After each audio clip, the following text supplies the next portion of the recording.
부실 채권이 발생된다면 어떻게 해야 될까? 사실 부실 채권이 발생되면 굉장히 우왕좌왕하죠, 그죠? 막 혼란스럽죠, 막 서로 그죠? 이거 뭘 어떻게 해야 될지 막 갑갑해지고 그죠? 막 그렇죠. 근데 보면 이런 일들은 보면 주로 이제 영업을 오래 하시는 거죠. 고참이라든지 아니면 팀장 이런 분들은 또 관리 이런 분들은 경험이 참 많으시지 않습니까? 그래서 보니까 주로 이렇게들 많이 처리를 하시더라고요. 그래서 이렇게 많이 하죠. 그래서 발생이 되면 일단은 뭡니까? 영업 담당자인 내 입장에서는 신속한 구두 보고가 굉장히 필요해요. 왜? 이거에 대해서 이런 현상에 대해서 내가 판단하는 것보다는 어떻습니까? 그 위에서 그죠? 많은 경험 있는 사람들이 판단하는 게 좀 더 폭넓지 않습니까? 그러니까 미리 먼저 선조치에 보고는 해드려야 돼요. 구두로 그죠? 숨김없이 보고를 하죠. 이제 골든타임이라고 그러죠. 그 다음에 그걸 보고서 이제 보면 부실 규모를 파악하죠. 이 부실 규모는 보면 이제 우리 것만 있는 게 아니라 있잖아요. 전체 아무래도 사업을 주관하는 건 모든 걸 이 데이터를 관리하는 건 회계 쪽에서 채권을 관리하지 않습니까? 그래서 회계 부서의 협조해서 전체 규모를 파악해요. 우리 사업부 말고 또 다른 사업부도 있고 많잖아요. 전체를 한번 보는 거죠. 전체를 보고 거기다가 또 이거죠. 장래 발생한 채권 있지 않습니까? 뭐 우발성 채무 이런 것까지도 한번 다 파악해 보는 거죠. 이걸 가지고서 이제 보면 약식 보고서를 하나 만들어 보기도 하죠. 자, 그 상태에서 뭡니까? 그 상태에서 보면 이제 우리가 보면 이제 현장 방문을 하죠. 현장을 막 가보셔야 돼요. 현장을 가보셔야 되는 거죠. 가게 되면 이제 보면 그죠? 뭐 채무자가 없을 수도 있겠지만 있는 경우도 있죠. 그죠? 이제 그 사람하고 이제 보면 이제 그죠? 거래소 채권 회수 협의도 해보는 거죠. 우리 채권을 어떻게 회수할 건지, 또 이 사람의 상태라든지, 부실 규모라든지, 다른 채무자들이, 다른 채권자들의 동향, 뭐 이런 걸 보기도 하고요. 그죠? 이런 거 보기도 하죠. 그래서 회수협의할 때는 보면 그런 것 같아요. 너무 감정을 앞세우기보다는 어때요? 좀, 그죠? 또 누구를 드리는 게 굉장히 중요하고요. 그런 게 중요하고, 그 다음에 쭉 보면서 이제 보면 우리 채권을 어떻게 회수할 건지 이런 내용을 보기도 하죠. 그러면서 보면 이제 보면 돌아와서 그죠? 서면으로 보고하죠. 이 내용들을 쭉 보면 뭡니까? 사고 발생 보고서라고 그러죠.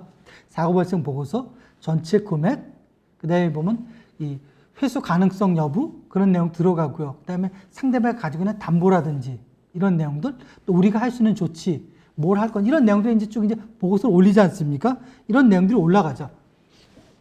자, 올라가면서 이제 회수 방법 검토가 들어가고요. 그러면서 이제 보면 거의 비슷하게 이루어져요. 이루어지는 게 보면 상계 처리. 즉, 우리가 상대방한테 조율될 게 얼마냐 이거죠. 있을 수도 있지 않습니까? 받을 게 있고 줄 게 있고, 그걸 갖다 뭡니까? 계약서 조항에서 상계 처리를 해버려요. 상계 처리 해보는 거죠. 상계 처리를 해버리고, 그죠? 이 상계 처리를 하면서, 이 상계 처리를 하면서, 그러면서 뭡니까? 하면서 보면 서로 상대방한테 뭡니까? 내용 증명으로 보내줘요. 귀하와 우리는 뭐뭐에서 몇 주에 상계 처리가 됐으면 잔액이 얼마 남았습니다. 이런 걸 보내주죠. 뭐 그걸 보내주지 않는다고 해서 뭐 상계 처리가 안 되는 건 아닌데요. 그걸 보내주기도 해요. 왜? 이 사람의 채권자는 뭡니까? 내가 이걸 이렇게 했음에도 불구하고 나를 상대로, 그죠? 우리 벌써 채권 가압류 들어오고요. 내가 피고가 될 수도 있어요. 왜? 저쪽에서 안 믿을 수도 있죠. 그죠? 그렇죠. 그래서 나중에 내가 소송할 때 하나의 증거자료도 될 수 있고요. 물론 계약서만 내면 되지만 이런 건 낼 수도 있고요. 그래서 상계 처리가 되고요. 상계 처리하고 그 다음과 동시에 같이 이루어지는 게 뭔가니 물품이 있지 않습니까? 이게 보면 우리가 유형의 물품, 무형은 상관이 없는데 유형의 물품이다 그러면 재고를 일단 회수하는 게 좋아요. 상대방이 가지고 있지 않습니까? 상대방을 설득해서 보관증을 써주고 물건을 가져오는 게 좋고 그러면 어느 정도 리스크가 줄어들죠. 그 다음에 뭔가니 거의 동시에 채권 양도 상대방이 가지고 있는 거 있지 않습니까? 채권을 양도 받으면 그럼 또 줄어들겠죠. 그죠? 줄어들어요. 그죠? 상계 처리, 재고에서 양도. 그럼에도 불구하고 이제 부실이 발생될 수 있어요. 그죠? 그럼 내가 처음부터 왜 가압류라는 거 뒤에는 이걸 안 했냐? 9번. 할 수 있었죠. 근데 뭐야 이거는. 이거 한다고 해서 바로 받는 건 아니자 그렇습니까? 그러니까 이거 들어가기 전에 언제? 구두 보고 들어가면서 부실 규모 파악할 이때 미리 뭡니까? 가압류 규모 있지 않습니까? 이거.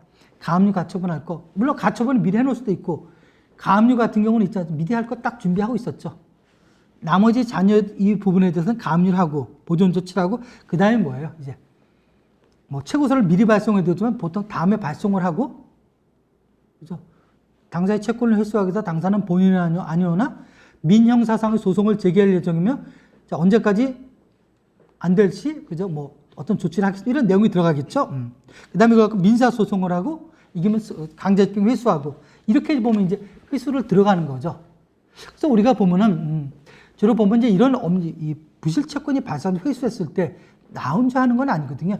여러 사람이 관계가 돼요. 이게 법무팀이 있으면 법무팀도 관여가 될 거고요. 채권관리팀, 영업팀, 또 기본적으로 요즘 보면 채권팀 있지, 회계팀 있지 않습니까? 자금팀. 이들 같이 들어가요. 그래서 요즘 채권관리 보면 회수할 때 혼자 하는 게 아니라 같이 들어가서 어떤 안건을 주고 뭡니까? 이걸 어떻게 회수할 건지, 어떻게 효율적인지 이런 내용들에서 오가야 되는 거거든요. 근데 보면 지금 이루어지고 있는 게 좀 이런 내용들인데, 그죠? 보면 채권감리가 뭐다? 부동산 감리가 뭐다? 어떻게 이루어진다? 물론 오래 다니신 분이 잘하세요. 그렇지만 반드시 오래 다녀도 우리가 뭡니까? 이론적까지 무장한 건 아니거든요. 근데 이 시간에는 보면 저희가 보면 이 부실채권의 프로세스 이거 어떻게 발생할까? 이런 걸 갖다 우리가 잘 이제 보면 혹시 경험 있는 분들은 아마 더 빠르실 거예요. 그럼 경험이 없더라도 아, 이게 프로세스가 되면 어떻게 하는 게 좋을 거다.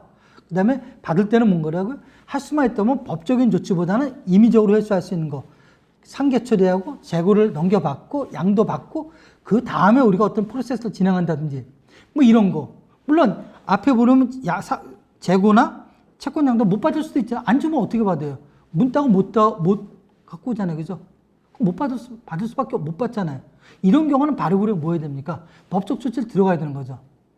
그러니까 그거 같아요. 우리가 보면 일률적으로 있지 않습니까? 무조건 일이 생기면 뭐뭐 한다. 그게 아니라 이거 할 거보다는 뭡니까? 창의적이라고 그러죠. 뭔가 생각을 할 수 있게, 그죠? 이런 조치를 할 수 있는 게, 뭐 회사로 볼 때는 뭐 부실이 발생했어도, 그죠? 피해가 최소화될 수 있고, 만약에 피해가 됐어도 어느 정도, 그죠? 많이 복구가 될 수 있지 않나, 이렇게 생각하고 있습니다.